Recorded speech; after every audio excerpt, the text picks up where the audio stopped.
Well, it's October, and you know what that means? It means we're finally getting close to Pixel 6 time. And as a guy who has been out of the Pixel game for nearly 2 years at this point, I'm pumped. I'm not ashamed of it.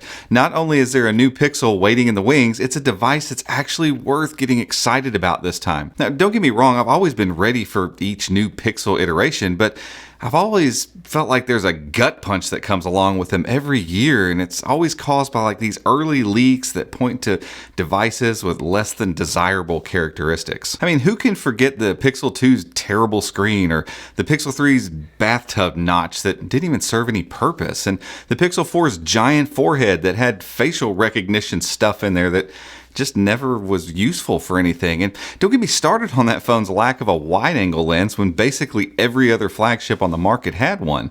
I mean, Pixels have just always had that yeah, but kind of hang up that made the inevitable launches of the phones really fall flat. But not this year. This year, the Pixel 6 and 6 Pro look legit from top to bottom, no misgivings, no compromises. This is the year I'm full on ready to return to Google's phones, and for the first time in a long time, I don't feel like I'm having to concede anything to do so. This year really does feel like the year of the Pixel. Let's get into why that is.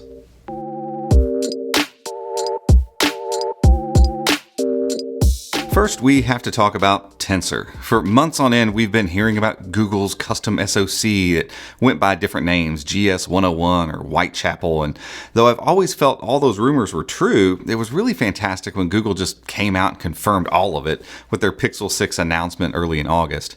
Gone were all the code names and the rumors. It was just all systems go with Tensor, Google's first custom SoC, and though we don't actually know the exact specs yet or the power that will come with this chip, the fact is, Google's making their own custom silicon.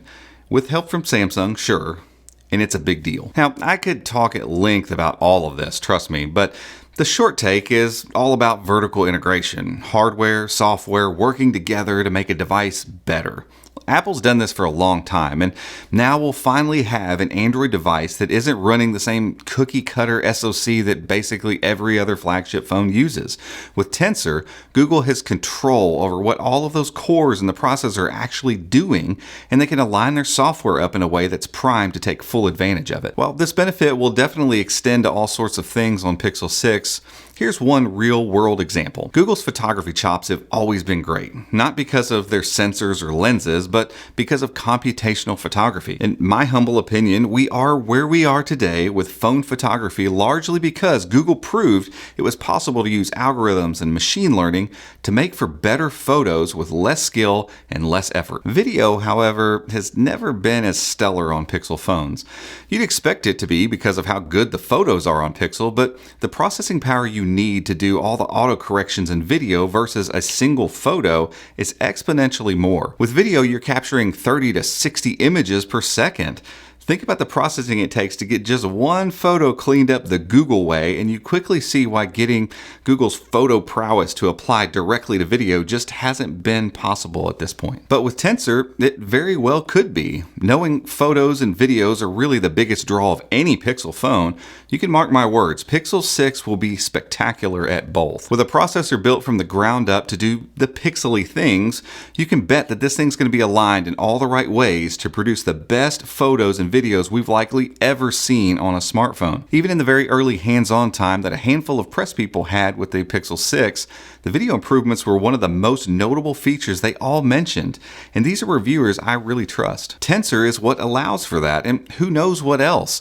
Better photos and videos? Sure, but what about far superior on-device Google Assistant? Better machine learning tricks like dealing with spam callers or spam texts, better on-device photo edits, smarter customizations, better gesture-based controls. Look, I don't know all that Google's planning to do with Tensor, but it's clear that this SoC is well worth getting excited for, and it's going to allow Google to do things that maybe we've not even yet seen in smartphones.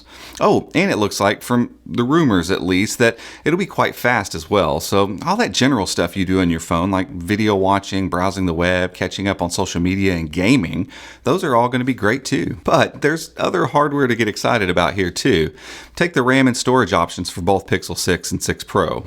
All of them have 12 gigs of RAM and either 128, 256, or 512 gigs of storage based on the most reliable leaks. And depending on whether you go with Pixel 6 or 6 Pro, we'll get a 90 Hz or 120 Hz refresh rates, 6.4 or 6.7 inch screens, and full HD or quad HD resolutions, respectively. There's also an under-display fingerprint scanner and a hole punch selfie camera on both models, and the regular Pixel 6 comes with a flat screen while the Pixel 6 Pro gets this subtle curve to the sides of the display. From the renders, the phones look incredibly well made, and based again on those early hands-on reports, they don't just look well made, they feel well made too. Around back, we're getting up to 3 cameras this year on the Pro model and 2 on the regular Pixel 6. Thankfully, on the Pixel 6, you get both the 50 megapixel main sensor and 12 megapixel ultra wide, if early reports are to be believed.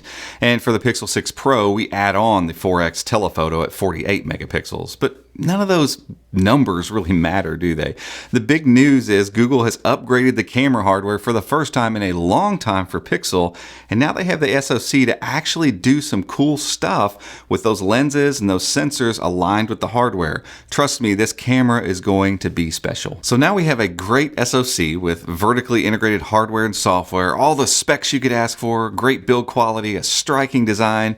I mean, we're already describing a phone that sounds pretty awesome, right? But you could maybe argue a device like the Samsung Galaxy S21 or upcoming S22 does all this, especially with Samsung's own Exynos chips in certain models. But that would be forgetting one very important part of the overall Pixel equation: software. There's no question Google just does Android better than anyone else. If you've used a Pixel phone for any length of time, you pick up on this. There's just something a bit more special about the overall user experience on a Pixel that makes you want to go back to it, and Android 12 will likely only make this more compelling.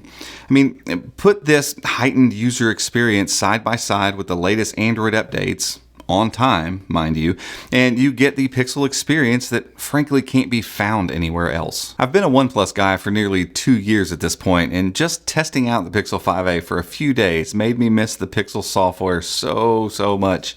It's just a better version of Android than anyone else makes, and it was almost enough for me to put my SIM card in the Pixel 5a long term, even though that device has got a lower refresh rate and slower processor, and it just doesn't meet my phone needs these days.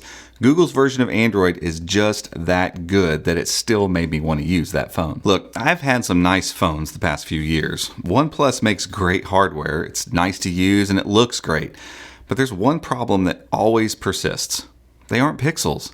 It doesn't matter how fast the Snapdragon 888 is or how good the OnePlus 9 screen is. The fact of the matter is you can't get Google's Android experience on those phones, and as a prior Pixel user myself, it makes the entire experience just feel a little bit empty. This year, however, I get to come back home to Pixel. I get to look forward to a phone that doesn't seem to compromise in any way. It'll feel great in the hand. It'll be fast. It'll have a fantastic camera. It'll have great specs. It'll have a great screen. It'll run Android the way Google envisions it. It's a phone that I'm more hyped for than any other phone I can honestly remember. And for once, I really do think it's going to live up to every bit of that hype. But guys, that's it for this one. If you enjoyed this video, give us a thumbs up, head down there, hit that subscribe button, and ring the notification bell right next to that if you'd like to be alerted when we make future videos just like this one. Until next time, we'll see you.